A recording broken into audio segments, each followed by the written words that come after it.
इस वक्त कौन कौन सी म्यूटेशन खरीद सकते हैं? देखें, इस वक्त माशाल्लाह से बहुत अच्छा मौका है, क्योंकि माशाल्लाह माल बहुत है और आपको पता है आपके पास चूज करने के लिए वैरायटी बहुत है। तो इस वक्त अगर आप बात करें मुझसे, अगर आप ज़ाती मशवरा लें या मुझसे पूछें कि आप क्या खरीदना पसंद करोगे,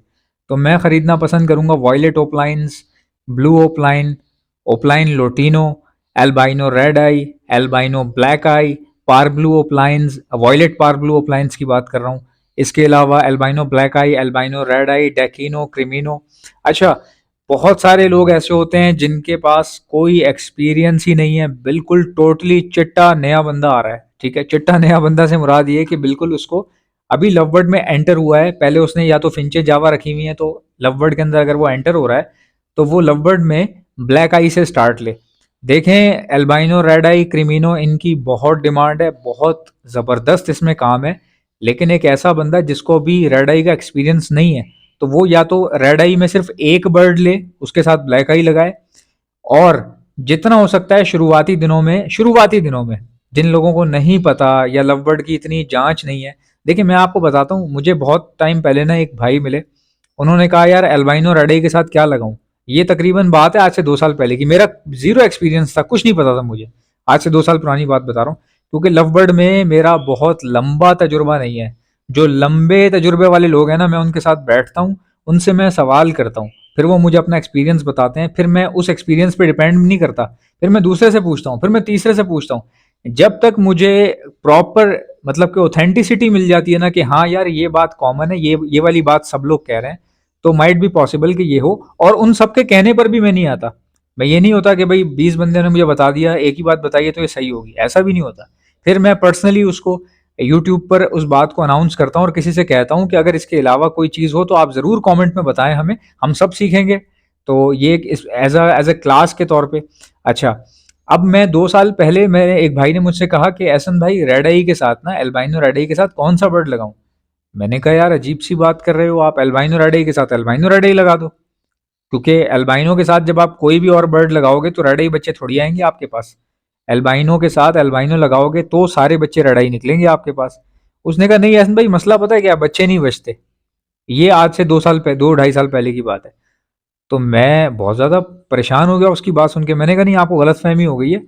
मैंने बहुत सारे लोगों के पास देखे हैं और बचते हैं, कोई ऐसा मसला नहीं है। फिर मैं 4-5 लोगों के पास गया, उनके पास बैठा, उनसे मैंने पूछा कि कोई ऐसा जोड़ा है जो डायरेक्ट एल्बाइनो टू एल्बाइनो लगाया। वो कहने लगे हमारे पास तो सारे ही ऐसे ही लगे हुए हैं, रेड आई टू रेड आई। तो मैंने कहा बच्चे बच रहे हैं आपके पास? कहने लगे हाँ बच रहे हैं। अब ये एक बड़ी अजीब सी बात बन गई थी कि सब कह रहे हैं हमारे पास बच रहे हैं और एक दो बंदे कह रहे हैं कि यार रेड आई के साथ क्या लगाएं। देखिए, मैं आपको बताता हूँ, किसी के पास अगर रेड आई टू रेड आई बच्चे निकल रहे हैं, रेड आई, और कोई प्रॉब्लम नहीं आ रही, फीड भी सही करवा रहे हैं,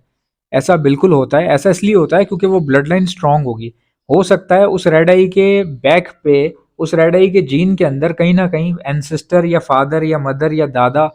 या मामा चाचा कोई ना कोई एक जो है वो ब्लैक आई होगा। क्योंकि कई रेड आई ऐसे होते हैं जिनमें ब्लैक आई का बर्ड हो, ब्लड तो नहीं कह सकते, बेसिकली जीन तो होता है ना, खून तो, खून मजबूत कैसे होगा। अच्छा, अगर कोई ये बंदा ये कहता है कि जब आप किसी रेड आई को रेड आई से लगाओगे तो ब्लैक आई नहीं निकल सकता, ठीक है, उसमें से ब्लैक आई निकल ही नहीं सकता, लेकिन मिसाल के तौर पे उन्हीं रेड आई बर्ड में से कोई एक हो सकता है कि ऐसा रेड आई हो जिसका बाप ब्लैक आई हो। अब ये बातें उलझा देने वाली हैं, आप में से हो सकता है पुराने नए बंदे को तो बिल्कुल ही समझ में ना आए। देखो भाई, मैं तुम्हें दोबारा बताता हूँ, बड़ी खूबसूरत बात करने जा रहा हूँ इस हॉबी की। रेड आई बर्ड ना 2 तरह के होते हैं। एक वो रेड आई होता है जिसके माँ बाप दोनों रेड आई होते हैं, और एक रेड आई बर्ड वो होता है जिसके माँ या बाप में से कोई एक ब्लैक आई होता है। ठीक है, वो जो उसके माँ बाप में से कोई एक अगर ब्लैक आई था तो वो भी रेड आई का स्प्लिट होगा, इसीलिए तो बच्चा रेड आई का निकला, राइट। तो ये बात समझना बहुत मुश्किल है। ऐसे रेड आई की बहुत डिमांड है जिसके पेरेंट्स में से कोई एक ब्लैक आई है। ठीक है, हमेशा रेड आई बर्ड ऐसा चूज करें, अगर वैसे तो मार्केट में तो नहीं पता चलेगा ना, कोई रेड आई बर्ड है तो आपको तो नहीं पता चलेगा। और देखें, ये मैं उसको समझा रहा हूँ जो बेचारा कोई नया बंदा है जिसको अभी इतनी नॉलेज नहीं है, या अगर किसी आप अंग्रेज से बात करें ना, वो इस तरह की बातें करते हैं। मैं खुद नहीं करना चाह रहा ये वाली रेड आई और ये सब, लेकिन मैं कर क्यों रहा हूँ, क्योंकि मेरी एक अंग्रेज से बात हुई। ठीक है, वो मुझे कहता है कि हमारे यहाँ पर रेड आई बर्ड ना वो लिया जाता है जिसके पेरेंट्स में से कोई एक ब्लैक आई हो। तो मैंने कहा उससे क्या होता है। कहने लगा कि रेड आई टू रेड आई निकला हुआ जो रेड आई का बच्चा है ना, उसमें बहुत ही कम चांसेस होते हैं कि वो प्रॉब्लम करते हैं बड़े होने के बाद जब जोड़े लग जाते हैं तो बच्चे उनके थोड़ा बहुत सर्वाइवल इशू आता है मामूली सा बिल्कुल आ सकता है ये भी नहीं कि आता है तो ये बहुत रेयर केस है अगर इसको जड़ से उखाड़ने का सोच रहे हैं अगर आप तो भाई उसका ये बहुत ही लंबा प्रोसीजर है जो मैंने आपको बता दिया कि आप रेड आई बर्ड वो चूज करें जिसके पेरेंट्स में से कोई एक ब्लैक आई हो ठीक है अच्छा अब अंग्रेज ये बात क्यों कह रहा है अंग्रेज कहता है कि जो लाल आंख वाला बर्ड है ना उसमें ब्लैक आई का कोई ना कोई चलो जीन कह लो या ब्लड कह लो या कुछ भी कह लो जाहिर सी बात है माँ या बाप की कोई ना कोई एक आध आइडेंटिटी बच्चे के खून में शामिल हो जाती है भले माँ अफ्रीकी हो या बाप अंग्रेज हो अब आप समझे मेरी बात को रेड आई और ब्लैक आई जो है ना ये तो एक जेनेटिकल डिबेट है बहुत बड़ी अच्छा अब बात करते हैं कि इससे क्या होगा ये सब बात डिस्कस करने से इससे डिस्कस करने से ये होगा कि जो नया बंदा आता है ना वो हमारी वीडियोस देखता है मैं अपनी वीडियो में कहता हूँ भाई एल्बाइनो रेड आई और क्रिमिनो लो मैं सबसे यही कहता हूँ अभी एक नया बंदा है उसको एक्सपीरियंस ही नहीं है अल्लाह ना करे वो एक ही पेयर लेता है और वो बिल्कुल रेड आई एल्बाइनो रेड आई का ही लेता है और उसके बच्चे अगर उसके पास एक दो बार लुढ़क जाते हैं तो उसका एक्सपीरियंस बहुत ही बैड हो जाएगा बहुत ही ज़्यादा बैड हो जाएगा हो सकता है उसको आने वाले वक्तों में अल्लाह ताला ने करोड़पति बना देना हो लेकिन यहाँ से वो हो सकता है ये चीज़ देख के रुक जाए या डर जाए या उसके जहन में एक स्टीरियोटाइप बैठ जाए स्टीरियोटाइप क्या होता है कहावतें कही सुनी बातें लोगों की जो है वो दिमाग में बैठ जाती हैं जिसका कोई ना तो कोई ऑथेंटिसिटी होती है ना कुछ होता है ना कुछ होता है ये बिल्कुल उसी तरह ही है जैसे कोई अपने घर में बैठ के ड्राइंग रूम में बैठ के कह दे कि जी जरदारी चोर है ठीक है कोई भी अपने मुंह से कुछ भी किसी को कह दे तो ये इस तरह की बातें ना उस बंदे से मिले हैं ना उसका पता है इसी तरह कई लोग ऐसे होते हैं जिनको एक्सपीरियंस ही नहीं होता म्यूटेशन का जैसे कि मैं हूं ठीक है तो इस चीज को एक्सपीरियंस ना होने की बात का मसला नहीं है बात यह कि आप एक्सेप्ट क्यों नहीं करते मैं कहता हूं मुझे म्यूटेशंस का बहुत डीप एक्सपीरियंस नहीं है वाकई नहीं है मुझसे अगर कोई पूछे फेलो कैसे निकलेगा या पार ब्लू अपलाइन फेलो जो है निकालने का तरीका क्या है तो मैं उसको यही बोलूंगा भाई अभी तो मुझे नहीं पता लेकिन जैसे ही पता चलेगा मैं ज़रूर इस पर वीडियो बनाऊंगा इतनी सी बात है हम इस चीज़ को एक्सेप्ट नहीं कर पाते कोई बंदा ना उस वो ये नहीं कहना चाहता कि यार ये वाला ये मुझे आता नहीं है मतलब आप किसी प्लम्बर को भी बुलाएंगे ना अगर काम करने के लिए और अगर उसको लाइनों का नहीं समझ में आ रहा कौन सी लाइन कहाँ से जा रही है तो उसको चाहिए बता दे सर मैं आ तो गया हूँ मजदूरी दिहाड़ी के चक्कर में लेकिन ना लाइनें समझ में नहीं आ रही मुझे इतनी सी बात कह दे इससे क्या होगा कि वो बंदा जो आपको लेकर आया वो रिस्पेक्ट करेगा कि यार इसने मुझे बता दिया सही सच बात बता दी लेकिन मैं आपको बता रहा हूँ हमारे घर पे कोई प्लम्बर आया था उसको हम लेकर आए थे बाहर से यानी कि किसी दूसरे इलाके से लेकर आए थे कोई पाइप वाइप का मसला हुआ था अब उसने एक पाइप तोड़ा दूसरा तोड़ा तीसरा खोला चौथा खोला उसने भाई पूरा बाथरूम हमारा उथेड़ के रख दिया मेरे अब्बू ने उससे बोला ये क्या कर रहे हो आप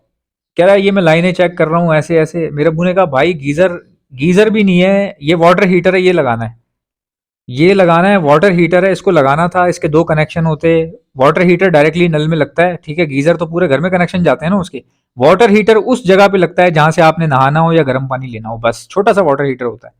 तो मेरा भाई तूने ये पूरा क्या किया है इसको खोद के रख दिया अब वो बंदा ना इतना परेशान हो गया कि 2 घंटे बाद उसने मेरे अब्बू को बोला कि असल में ना भाईजान मैं वाटर हीटर का ना काम नहीं करता वो मैं लालच में आ गया था मैंने कहा दिहाड़ी लग जाएगी तो इधर मैं आया हूँ अब मुझे समझ नहीं आ रही है बात की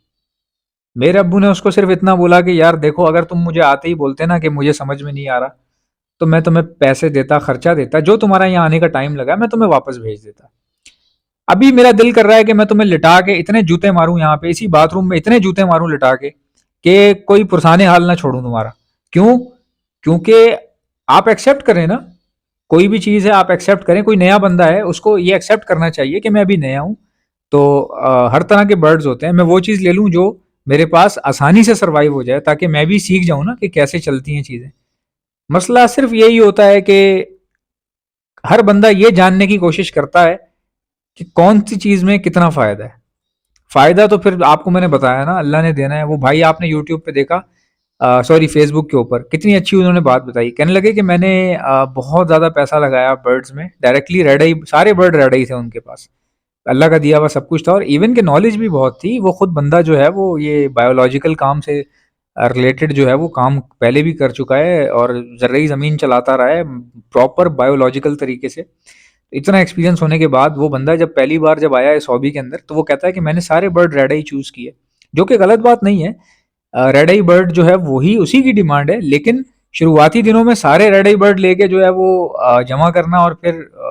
पता ही ना चले आपको कि क्या करना है, कैसे करना है, वो कहीं न कहीं प्रॉब्लमैटिक हो सकता है। तो उसने बड़ा अच्छा एक्सपीरियंस अपना शेयर किया, मैंने वीडियो भी बनाई थी, बहुत बेहतरीन एक्सपीरियंस था उसका। तो ये म्यूटेशंस हैं जो आपको खरीदनी चाहिए। Albino red eye, albino black आई, क्रिमिनो, डेकिनो, इसके अलावा आपको लेने चाहिए पार्ब्लू ओप्लाइंस, इसके अलावा आपको वॉयलेट ओप्लाइंस लेने चाहिए। ये सब जो आइटम्स हैं ये बहुत ही अच्छे चलते हैं। लोटिनो ओप्लाइन हो गया, इनमें मज़ा है काम करने का, और ये रुकते नहीं हैं, ये हर वक्त बिकते रहते हैं। हर वक्त आप लेके निकलें भले से, अगर आप निकल रहे हैं, वैसे ऑनलाइन भी एक एक दो दो तीन तीन करके आराम आराम से बिकते हैं। अगर आपको लेके कहीं जाने भी पड़ जाए तब भी ऐसा ही है, एक एक दो दो तीन तीन करके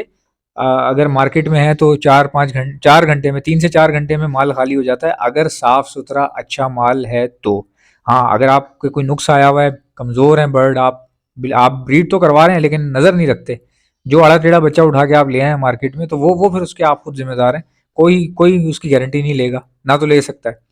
तो ये चीज़ें हैं, ये बर्ड ट्रेंडिंग में चल रहे हैं। मुझसे अगर मशवरा लेंगे तो मैं आपको यही इन्हीं बर्ड्स के नाम लूँगा। बहुत अच्छे बर्ड्स हैं, काम भी अच्छा चल रहा है, ज़रूर ख़रीदारी करें, अभी तो टाइम भी है।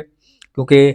अभी देखें माल ज़्यादा है फिल वक्त, बायर बायर का उससे कम है, तो फिर आपके पास पूरा भरपूर मौका है कि आप अपनी पसंद से आराम आराम से, जहाँ से दिल करे, 4-5 जगहों से देख के चूज़ करके ख़रीद सकते हैं। जैसा कि आप जानते हैं ब्रीडिंग सीजन आ चुका है। अगर आप में से किसी को बर्ड्स के लिए ब्रीडिंग मल्टीविटामिन चाहिए तो आप ऑर्डर पर मुझसे मंगवा सकते हैं। मैं all over the Pakistan supply करता हूँ। ऑर्डर करने का तरीका बताता हूँ, पहले सुन ले मेरे पास क्या क्या चीजें हैं। हमारे पास ब्रीडिंग मल्टीविटामिन है, calcium plus vitamin D liquid है, प्रोटीन लिक्विड है हमारे पास, इलेक्ट्रोलाइट्स होते हैं हमारे पास, गर्मी बहुत ज्यादा है, बर्ड्स को इलेक्ट्रोलाइट्स की जरूरत पड़ती है, तो ये भी आपको हमारे पास से मिल जाएंगे। बच्चों को, चिक्स को बचाने के लिए डॉक्सीसाइक्लिन का इस्तेमाल किया जाता है, ये भी आपको हमारे पास से मिल जाएगी। और खाली चिक्स को बचाने के लिए नहीं, ये सेहतमंद बर्ड्स को दी जाती है। अपने पूरे सेटअप पे 6 दिन का कोर्स करवाया जाता है हर महीने,